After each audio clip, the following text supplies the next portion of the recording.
Ladies and gentlemen, chers amis, bonjour. Welcome to this session on breaking the glass ceiling for a feminist and inclusive digital economy.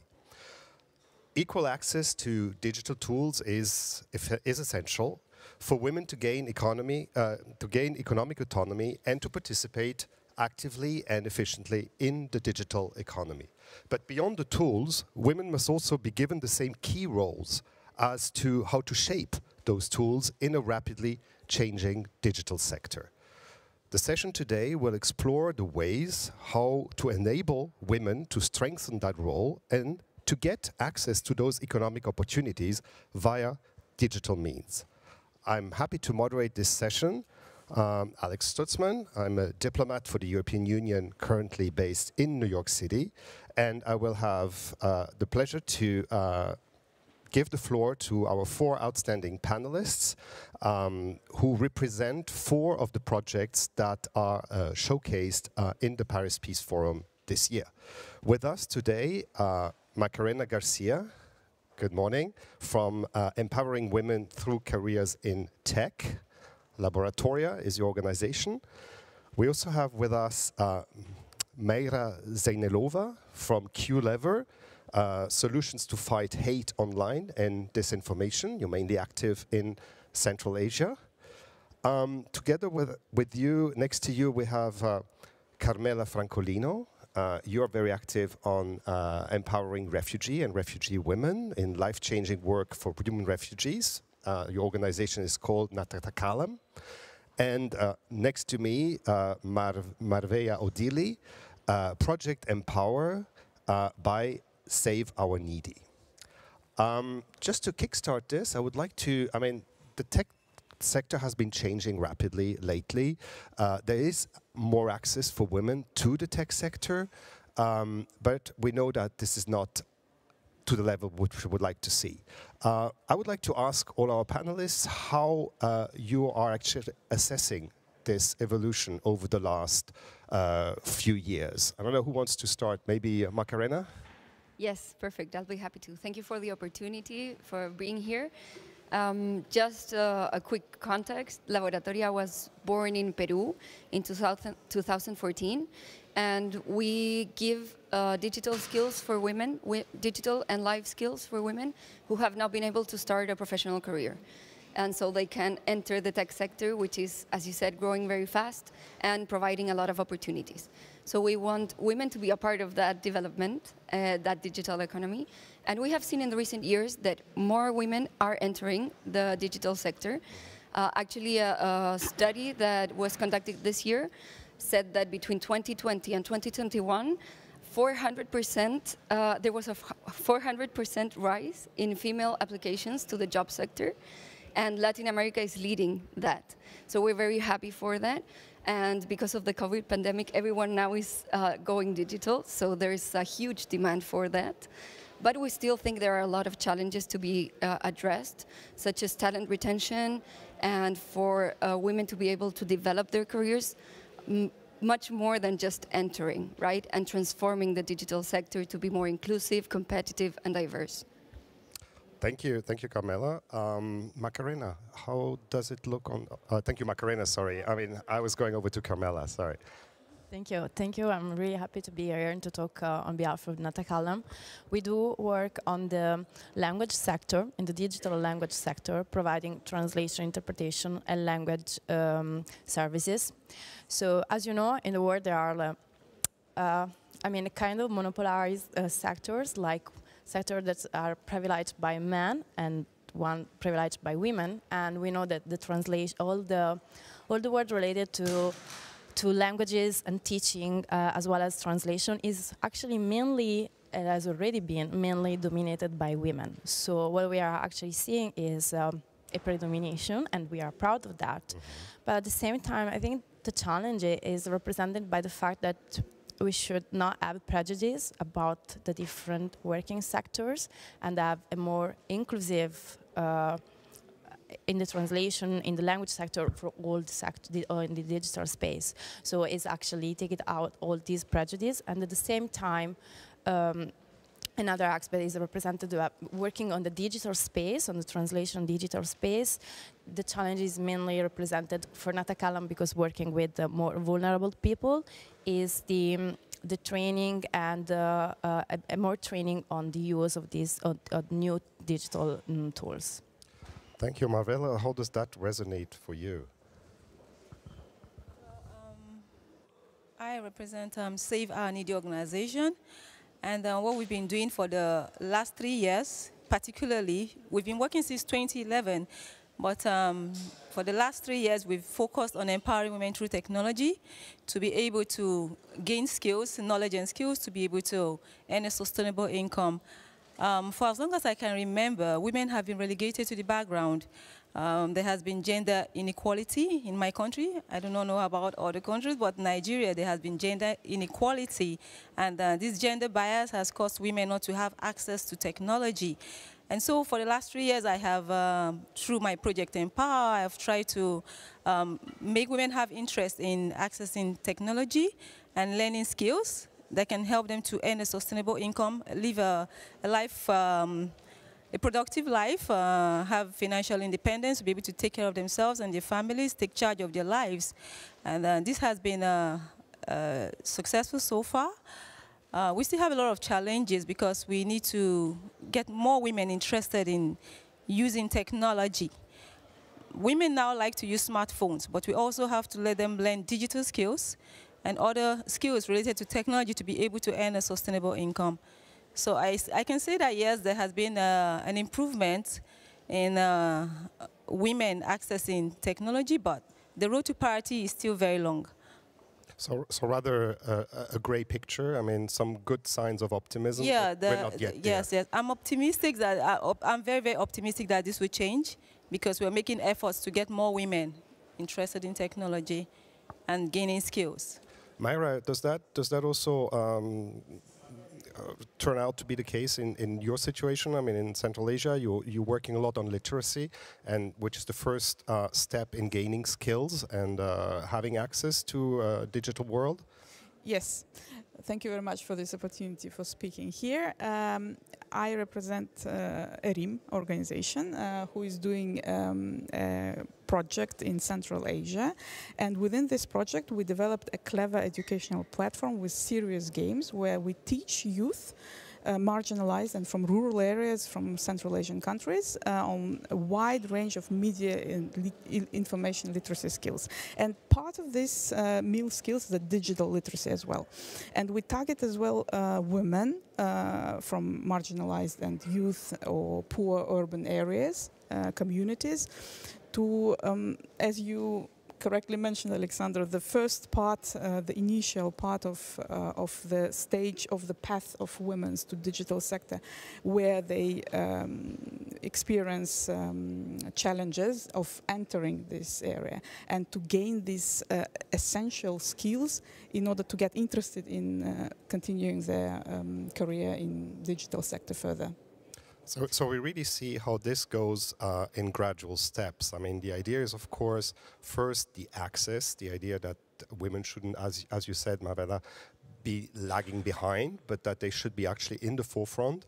But we see that this can be even more difficult when it is in very remote situations or with groups of people with vulnerabilities. Carmela, you're working with refugees. How is that even an additional challenge? Yeah, indeed. So Natagalam is a social enterprise that started in 2015, working with Syrians in Lebanon. When we started with 10 Syrians, and out of these 10, 4 were women. What we have seen in these years working is indeed growing enormously the number of women working with us for the language sector as well as for the translation. But we also seen a grown, we also actually seen the awareness of the, it has also grown the awareness of our impact with the social impact that those women actually developed in working with us, in working in this digital space that allows them to gain a financial and a social autonomy. And indeed, nowadays, more than 50% of the people working with us are women, and And it's really important to indeed understand the context, because we do not just work with women, but we work with women that they come from a very vulnerable context, that they are flying from wars, from conflict zones, and that they are that they found themselves without any future, any future visions, and they need this digital space to actually recreate a safe space and feel confident again. And indeed, what we are actually seeing is a growth in their confidence. So yeah. So this creation of a safe space by acquiring the skills also needed. I mean, you all spoke about the necessity of a ground education. I mean, to kickstart the whole process, to get that access. But if we push it a little bit further, isn't there also the issue of always, in order not to lag behind, always be also in the driving seat and shaping those tools? I mean, Marvella, you spoke about the fact that there is, I mean, more and more the use of smartphones, etc., the need for skills. But what about giving an input also of those specific populations, I mean, women in general, but then also the target populations of your projects, in order to feed into the evolution or to this technological evolution that is needed? Oh, sorry, I didn't get the exact question you asked. I mean, how can we go beyond the skills? I mean, to have women in the digital, what is the next step? Well, the next step for me, I've always thought about creating a digital hub that I'm going to use to create a safe space, provide a safe space, free safe space for women, vulnerable women, because my target is vulnerable women, and that's the target of my organization.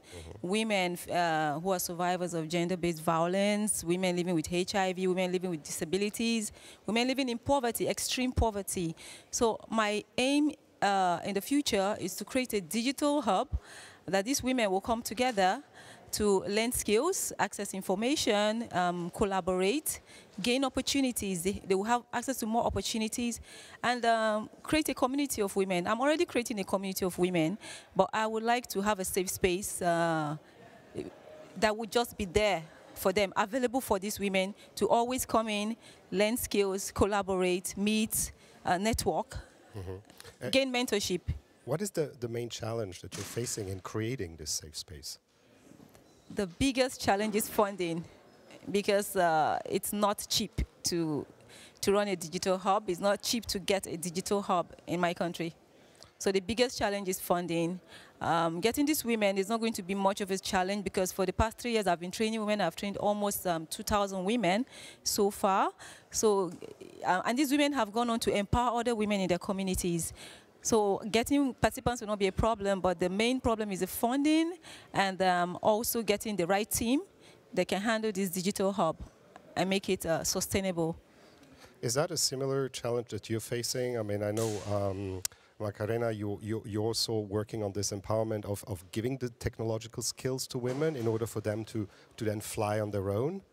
Yes, absolutely. Like going back to the original point that you were making, we do believe that entering the tech sector is amazing, and we're doing that, but also allowing women to grow there is just as important. So, for example, we've all seen in the tech sector that from experience we've learned that men developing apps for pregnant women is not the way to go. Also, all-white teams creating, for example, medical appliances and technologies that don't read as well with other skin colors. So we believe that diversity, of course women are part of that mix, is crucial for the creation of digital solutions that truly serve everyone, because we have a very diverse community of users, and women have to be, as you said, like in the leadership roles that are creating those solutions. And we still have that challenge, because of course entering is one step and then growing is another. Women in leadership in the tech industry is still very rare. We don't see often women CEOs or CTOs, so we still need that to advance. And it's not only a question of like symbolism or filling some quotas for the organizations, it's because it's also profitability for organizations. So if companies should start watching that and seeing that including women is not only beneficial for their teams and their cultures, but also for their businesses. And how is your interaction with the tech companies, for instance? Because it also is in their interest to better serve their customers. And we also see that tech companies don't always have the magic recipe for every situation. So they also have to rely on whatever you would feed into the process. Are you happy with the way that works? Is there at least something that triggered which gives you hope that the tech sector would adapt to those specific diversity needs? Yes, in the 8 years that Laboratoria has existed, we've had a lot of experience with different tech companies from very small to multinationals, and we've seen that growth. They start to see that they need diversity in their teams, and we've seen that most of them are really humble in the way to approach that. So we have worked very closely with a lot of organizations and companies, and they're willing to listen, which is the first step, I believe. So they're starting to realize that, and we've worked with over 1,000 companies in Latin America and beyond, and they're starting to realize that. So once they see as well the profitability and the results, like very concrete results, they also empower themselves and their employees to develop a more diverse and inclusive culture, because I think that's like the main problem right now, the main limit, that culture within the tech teams has still to change a bit to adapt, for them to be able to receive more women. That's why it's good to feed in, and I mean, it's glad the organization like yours are doing that. Now, I wanted to get back to Mayra.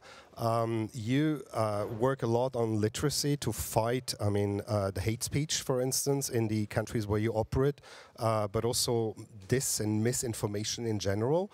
What are the challenges that you're facing? And I mean, you also need, of course, the conqueror of tech companies and their tools in order to allow you to do that. We don't work with big tech companies, to be honest, but what we are doing we identify that social norms and stereotypes are a great impediment for women to step into the digital sector. So we are trying through our through our educational games. For example, we have 2 games based on revealing the topic of sexual harassment and what kind of barriers women encounter at every stage, starting from childhood, on their career. By this, we are trying to fight these gender stereotypes as well. And yes, for example, through other competitions, we found out that, for example, that most of the women in certain countries, in Tajikistan and Uzbekistan in particular, they are hiding through their male relatives in order to play the games.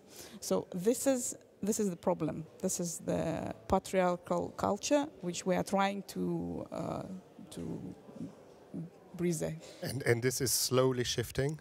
Yes, it's we see it on the numbers of for example, female students who are going into the IT or general ICT area. For example, in Kazakhstan, it's now 32% of women among students, and in Uzbekistan, it's still 18% of students at the level of education.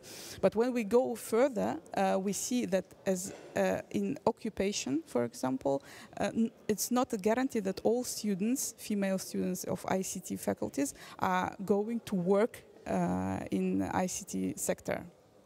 Interesting. So we see that, again, some very encouraging evolution, but the challenges that seem to remain, whether these are mentalities, but also, you all operate in different contexts, which are state, national contexts.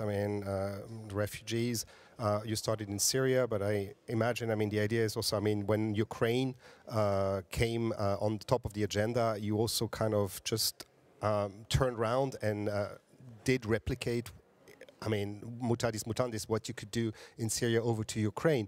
And I guess it's the same as Mayra has just explained among the Central Asian republics. This idea of a very healthy competition between them. I was just wondering, in your various local geographical contexts, what are the institutional hurdles that you're having as well? Governments, is it international organizations that are not doing their job? How could the situation be improved? Who wants to go first?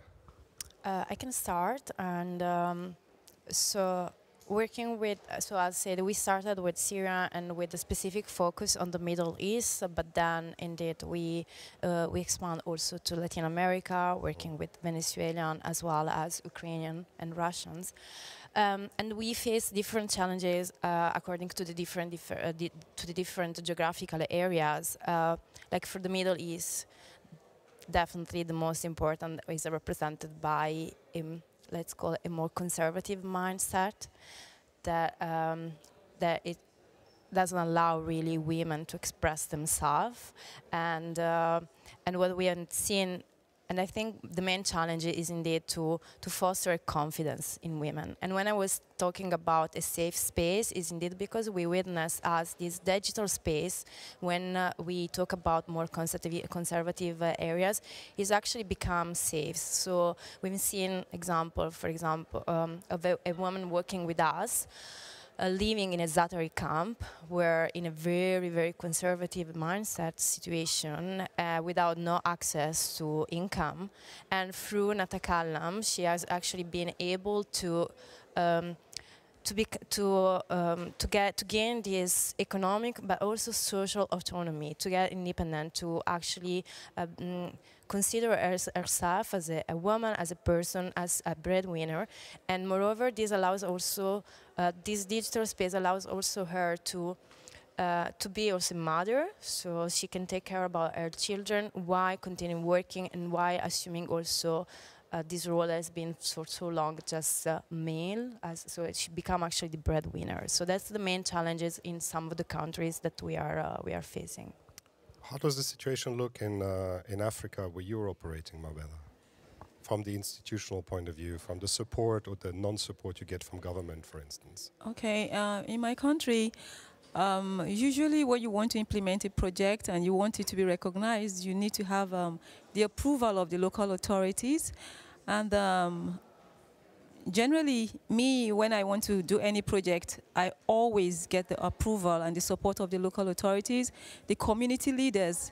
I get security from them. I get information on the participants. They even help in selecting participants for my programs. I would say they've been very supportive.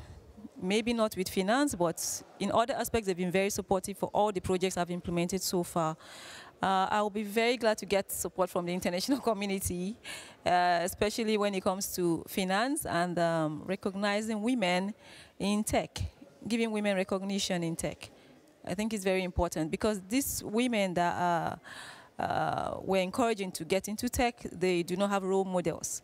So I feel when women are recognized, given awards or recognition like that, they're going to look up to these women and say, okay, I want to be like this person. I want to be like that person. So I feel that women should be recognized more internationally, women in tech. That's all for me.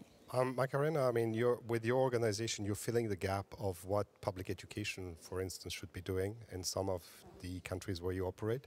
Is there any cooperation? Are you actually giving them ideas that they could then continue themselves? Yeah, well, I was really not surprised, actually, but it's kind of sad that throughout the region, I think that the problem is basically the same at the origin.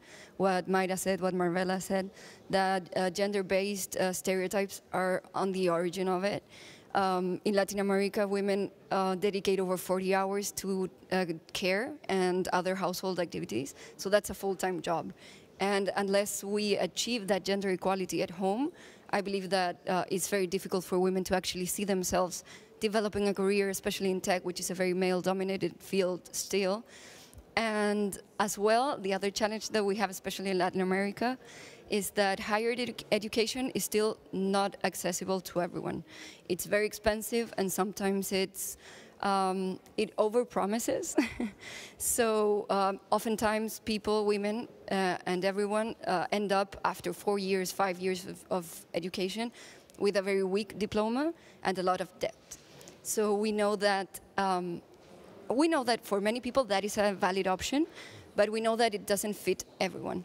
So we know that women that go through our boot camp, that is 6 months, for example, many of them save up the money that they will need to support themselves for those 6 months, and not a day more. So we know that they would have no other opportunity to access that kind of education any other way. So we're not like, I would say we're driving a different path from traditional education. And that's also a challenge because we need to tell industries, organizations, and companies that alternative credentials, such as boot camps and online programs, and are also a very valid certificate.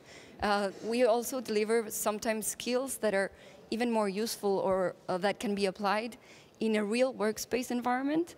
And that is a huge innovation in Latin America that still values a lot traditional education and diplomas and names and institutions. Now, you said you've been operating for a number of years. There's obviously been an evolution as well. Do you get that recognition? I understand it's slow to come because of all what you've just described, but is there some positive feedback also? I mean, what women can actually, do and perform and transform with your bootcamp training? Yes, I think, well, it's been 8 years and we started in Peru because our founder came back to her country and wanted to start a digital solutions company. And when she went to hire people, her team, she didn't even interview one woman. There was no one. So we started with 15 women there, and then we've expanded to 6 countries in Latin America so far, and we are planning on going further. And I think we have advanced a bit, especially in making tech companies understand that other kinds of education and formation are as valid. And I think that the tech sector is particularly favorable to this because of tech always evolving very rapidly. It's the need to be updated every day. So I think they're starting to understand that a more traditional education maybe that doesn't fill that gap, and also that lifelong learning is something that is fundamental for the tech sector. Yeah. Is the replicability of your model, you're just explaining how you managed to scale up within Latin America. Do you see that replicability to other areas in the world happening through tech companies because of that interest? Or do you see a role for international organization? The UN is focusing very much on SDG 4 education. There's been in September the Transformative Education Summit, which has been a long-awaited event, and this is due to continue now towards the summit for the future. Is there a space or a role there? And that, of course, is a question I would like to ask to all our panelists. And what can multilateral organizations do in promoting this? Yes, I think that that has been quite an advance, and we are, of course, relying on everyone. I think that it's everyone's responsibility to tackle these issues. So, of course, from diplomacy, UN, multilateral organizations, I think that we can all contribute to fight this gender gap in tech, and that can come from everywhere. From, as I said, home at the beginning of the problem, as well as alternative credentials such as ourselves, boot camps, and other kinds of formation. The tech companies as well, in the role they play in all of this, and of course governments making policies that actually benefit women and tackle their problems in a very deep way. I believe that sometimes we have a lot of programs that have funding and are directed at women, but if they don't consider the feedback of organizations and women's organizations in general, maybe their focus is not well placed. So I believe that's the main challenge right now.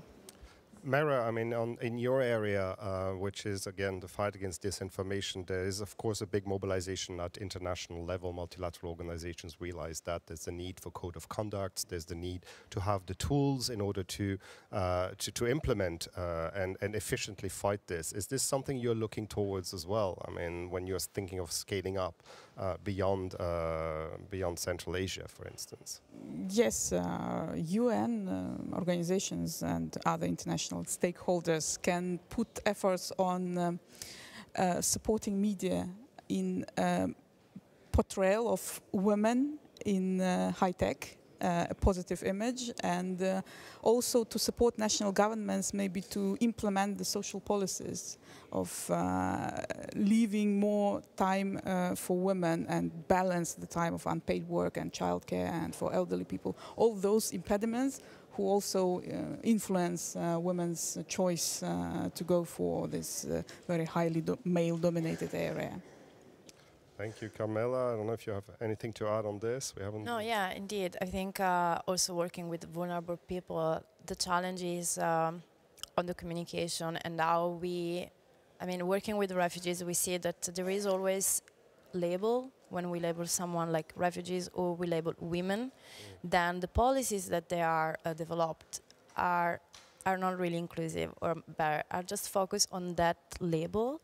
And I don't think this is the way to go, but which should, in the end, what we do at Natakala means really to go over this label and to understand that behind there are people, there are humans with skills, competencies, and I think this is what everyone should do to actually foster the process of inclusivity that for everyone, for women as for refugees and everyone. Yeah, as you say, it's a matter of inclusivity, and I mean, the more we listen to you, the more the idea of the ramifications, the need for a holistic approach to the whole issue is actually quite key to the whole thing. Yeah. I wanted to put a question out to the four of you. Where do you see your organization and your project heading to and be in 5 years? Where do you wish that to be, and where do you think it would be? I don't know, who wants to give a start first? I'll go. Having a little bit of an outlook, yeah. At Laboratoria, we've had rapid changes in the past years, especially due to the COVID pandemic, of course. Before we had our boot camps in person, and then we migrated everything online. And that has allowed us to reach more women and also a more diverse kinds of women. So, for example, we have now 13% of our women coming from rural areas or indigenous communities, and we have expanded our impact that way. We have graduated almost 3,000 women so far. So, and now we've also, due to the online nature of the bootcamp, we have been able to include women in the same learning process. So now we have women from Colombia, Chile, Mexico, Peru learning all together, which is also enriches the experience, of course. And we're just taking steps in order to make geographical barriers no longer our limit. So I believe that maybe this model can continue to grow, and we hope to reach more and more women in the next 5 years. Thank you. That sounds quite optimistic and good. Mabel?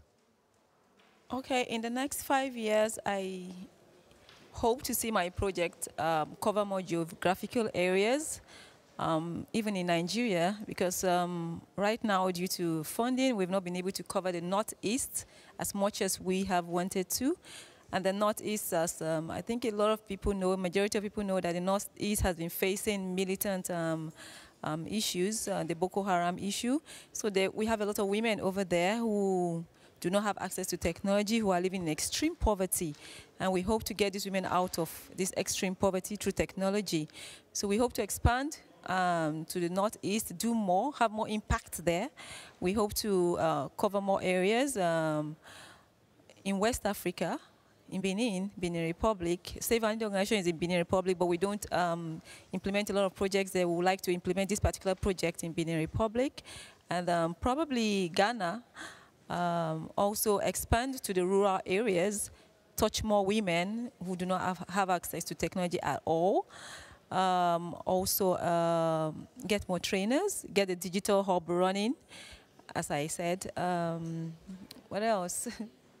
Mainly that, yes. I think that's just quite do ambitious. more. That's quite yes. ambitious already. And the circumstances are not the easiest. Yes, but it's going to happen. Carmela?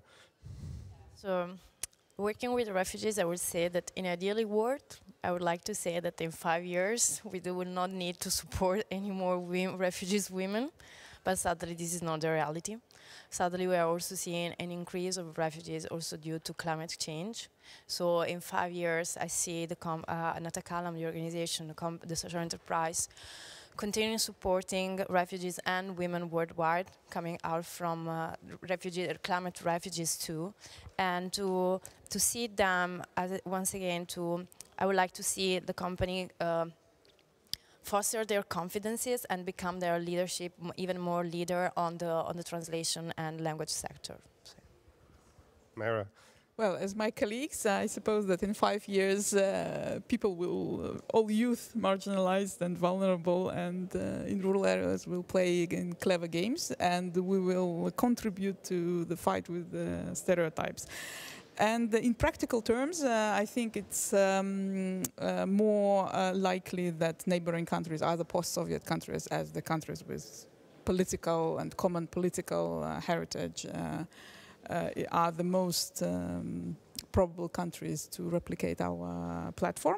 But also, since the games is a high replicability, they can be implemented also in other regions, for example, MENA region or Africa or Latin America, for example.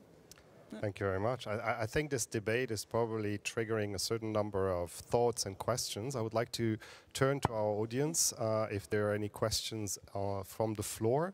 We have a few more minutes left. Feel free to have a go. We have a mic that is circulating. Anybody questions to one or all of our panelists?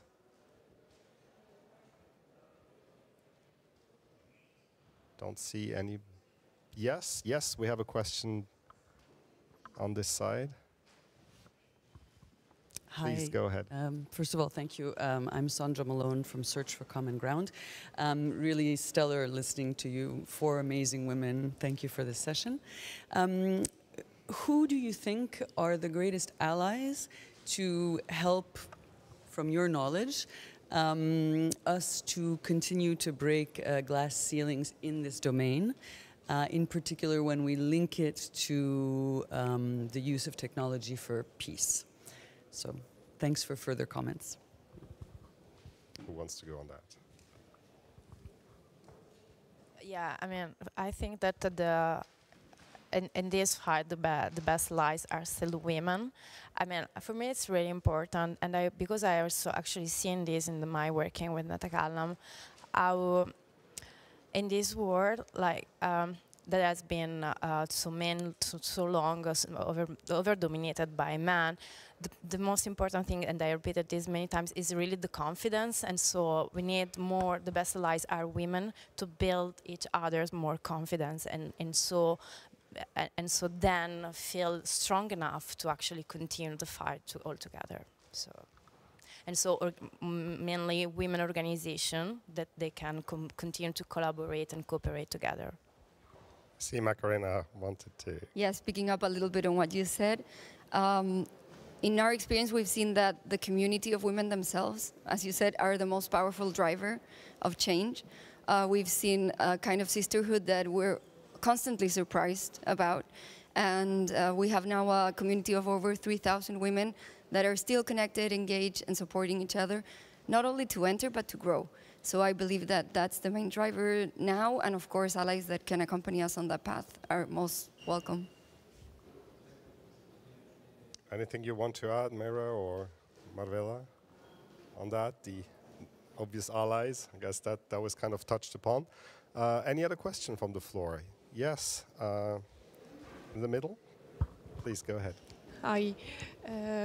So my question is about gender quotas in the digital economy, and especially on the multi-level network. You talk about connecting women together, but what do you think about implementing gender quotas to have more women in power, but also in the local area of your different project? And thank you.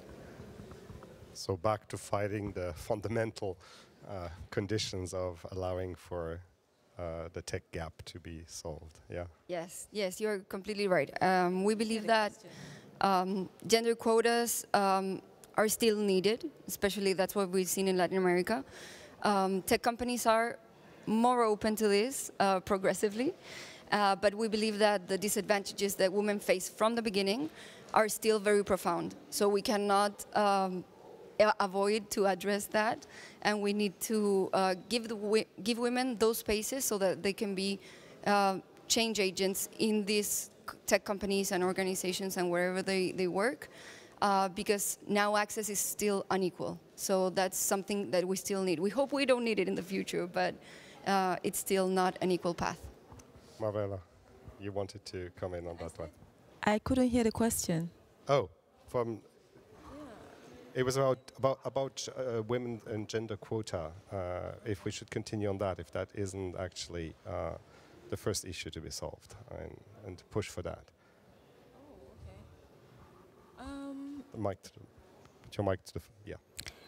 I think whenever we talk about gender quota, we're like treating women with kid gloves. I feel that we should just give women more opportunities. Let the opportunities be open for everybody, but mainly women, because we have a lot of strong women right now, and a lot of women who want to break glass ceilings. I think that women should just be empowered to break these glass ceilings, and then they will take it from there. We don't need to say men for this, women for this. Let these women be empowered. Like Kofi Annan said, there is no tool more effective for development than empowering women. So I feel women should be empowered for sustainable development, and then these women will break the glass ceilings, and they don't need to be given any quota to survive. So quota, no quotas. I guess we have the two lines here. Carmela, you want to add anything? Yeah, I'm more. Take side. I'm actually more on the Marvela side. I have to say, every time that I heard the word quota, I don't know, it's just something moving in my stomach. Like I don't feel that it should be quota, gender quota, identity quota. As I said, I mean, behind every label there is a human being, and I think if we just recognize the human being for the skills, the competencies, for the empathy and the person that it is, then we'd not need any quota for anything. So. But I see what Macarena was saying. That is true. The path is quite long yet. So yeah. Sometimes it's a matter of awareness and creating awareness. But I guess you're not that diverging. Myra? May I add something? I'm for quota, and it's interesting how perception of quota differs from the countries. Central Asia is a country part of Soviet Union, and it's a long history of being introducing quota on the level of women's political participation. And at certain points it works. It worked. And as of now, in some countries, there are also quotas on women in parliament and the local governments. And this created also the role model, which is necessary to fight with stereotypes and, in general, the women's gender representation in any sphere. So I think that temporary special measures can be introduced, and they are quite effective, but maybe in the initial stage. So we all seem to agree that it's a matter of phasing. I mean, you start with them, but it's not an end in itself. I think what this question, I mean, we're coming slowly to a close of this session, but the way we've diverted from the tech gap into what is very clearly a gender gap here really shows that breaking the glass ceiling in the digital economy starts with breaking the glass ceiling overall. And I think what came out from your discussions is the lack of inclusivity. It's the issue of the mentalities that are still very strong. I heard the word stereotypes. I heard the word male dominance. So whatever is valid in any sector out there is even more valid for the tech sector here. But I also gather from what I've heard from you this morning, what we've all heard, that there are a lot of signs of optimism that actually tech can be a convenient vehicle to break or to kind of put a foot in the door and get rid of the glass ceiling as such. So tech as one of those means coming up with new solutions. Thank you very much for participating in this panel this morning. Good luck to the 4 projects that you're petting every day, and it's great to have you at the Paris Peace Forum. Thank you very much. Thank you for the session. Thank you. Thank you.